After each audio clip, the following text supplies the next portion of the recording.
বিসমিল্লাহির রহমানির রহিম। সংগ্রামী উপস্থিতি, আমি যে বিষয়টি আপনাদের সামনে শেয়ার করার জন্য এসেছি সে বিষয়টি হলো এই যে সাবেক তিনবারের সফল প্রধানমন্ত্রী বেগম দেশনেত্রী বেগম খালেদা জিয়া উনি কিন্তু জরুরিভাবে রাত 3টায় মেডিকেলে তাকে যেতে হয়েছে। কারণ এই মানুষটা দীর্ঘ সময় কারাবন্দী হয়ে আছেন, গৃহবন্দী বলেন যেটাই বলেন, উনি কিন্তু এইভাবে বন্দী আছেন।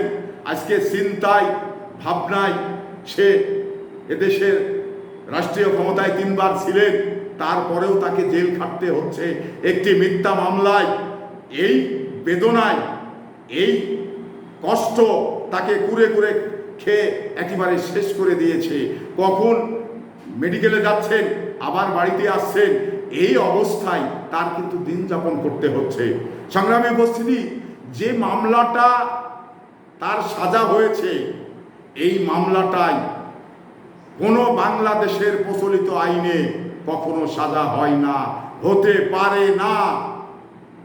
কিন্তু তার জনপ্রিয়তায় ঈর্ষান্বিত হয়ে এই বর্তমান প্রধানমন্ত্রী নির্বাহী আদেশে তাকে সাজা দিয়ে দিয়েছে।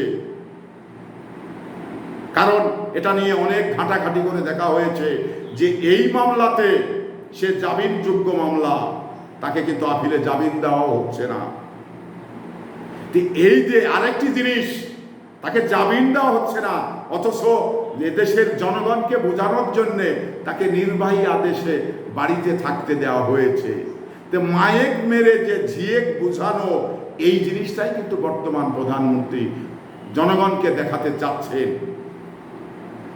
এবার আমার তার জীবদ্দশায় যতবার সে এক এক করতে করতে 5টি সিটে নির্বাচন করেছেন, কখনো কিন্তু কোনো সিটে উনি হারেননি, উনি সব জাতেই জিতেছেন। তো এই মানুষটা আজকে মানে বন্দি অবস্থায় তাকে কুরে কুরে খেয়ে মানুষটাকে একেবারে মৃত্যুর দিকে ঠেলে দিচ্ছে। কারণ আজ চিন্তা করুন, রাত 3টার সময় তার শ্বাস প্রশ্বাসের যে সমস্যা ছিল সেটা বেড়ে যাওয়ার কারণেই তাই 3টার সময় তাকে মেডিকেলে নেওয়া হয়েছে। এবার কি আর মেডিকেলে নেওয়া হয়েছে? তো সেই জায়গা থেকেই এই যে একজন মানুষ, বলুন আপনি আমি, এই অবস্থায় একজন ভিআইপি পার্সন, এই অবস্থায় যদি আমাদের ভিআইপি পার্সনকে জেলখানায় থাকতে হয়, তাহলে সেই মানুষটা কিভাবে ভালো থাকবে? ভালো থাকার তো কথা নয়। কারণ কোনো ভিআইপি পার্সনে থাকতে পারবেন না। এই সরকারের হিংসার জালে কিন্তু এই সাবেক প্রধানমন্ত্রী জড়িয়ে গেছেন, তাকে জড়িয়ে ফেলেছেন, ফেলিয়ে আজকে তাকে জেলখানায় রাখা হয়েছে। যে মামলাটাতে জেল হয়েছে সে মামলাটা অনলি 2 কোটি টাকা, আপনারা ইতিমধ্যেই গণমাধ্যমে দেখেছেন। তো এই 2 কোটি টাকাটা কিন্তু এখন পর্যন্ত অবস্থান করছে আরেকটি অ্যাকাউন্টে, এখন পর্যন্ত অবস্থান করছে। তো এই মামলাতে কেন তার সাজা হলো? কে সাজা দিল?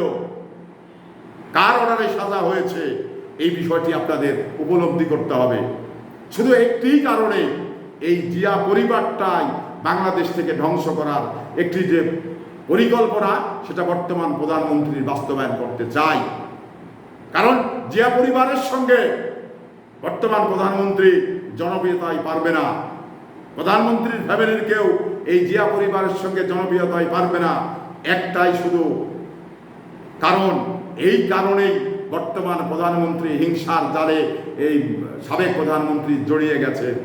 উনি এই জাল থেকে বেরোতে পারছেন না।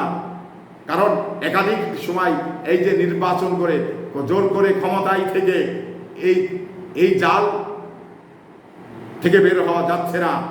এবারও দেখেছেন যে নির্বাচন হয়েছে, সে নির্বাচনে বাংলাদেশের কোনো বিরোধী দল পার্টিসিপেট করেনি, তারপরেও নির্বাচিত হয়ে ক্ষমতায় আছেন। এই দেশের কথা আর কি বলবো, কি বলার আছে বলুন? কারণ এই দেশের কথা নিয়ে আলোচনা করাটাই এদেশের জনগণ হিসাবে আমাদের ঘৃণা হয়। কারণ যে দেশে গণতন্ত্রের কোনো চিহ্ন নেই, গণতন্ত্র নির্বাচনে চলে গেছে, গণতন্ত্রকে গলা কেটে জবাই করা হয়েছে, সে দেশে আমরা যুদ্ধ করে কি পেয়েছি? 30 লক্ষ মা বোনের ইজ্জতের বিনিময়ে এদেশ স্বাধীন করেছিলাম। আর স্বাধীন করে আজকে পরাধীনতার শৃঙ্খলে আমাদের আবদ্ধ হতে হবে, এটা কখনো আমরা চেয়েছিলাম না। কিন্তু আমরা বাস্তবের মুখোমুখি দাঁড়িয়ে আছি, বাস্তবে সেটা হচ্ছে। তো সংগ্রামী উপস্থিতি, এই আশা ব্যক্ত করেই আবারও এই বেগম খালেদা জিয়ার জন্য সবার কাছে দোয়া চেয়ে আমি আমার কথা শেষ করছি। আসসালামু আলাইকুম ওয়া রাহমাতুল্লাহ।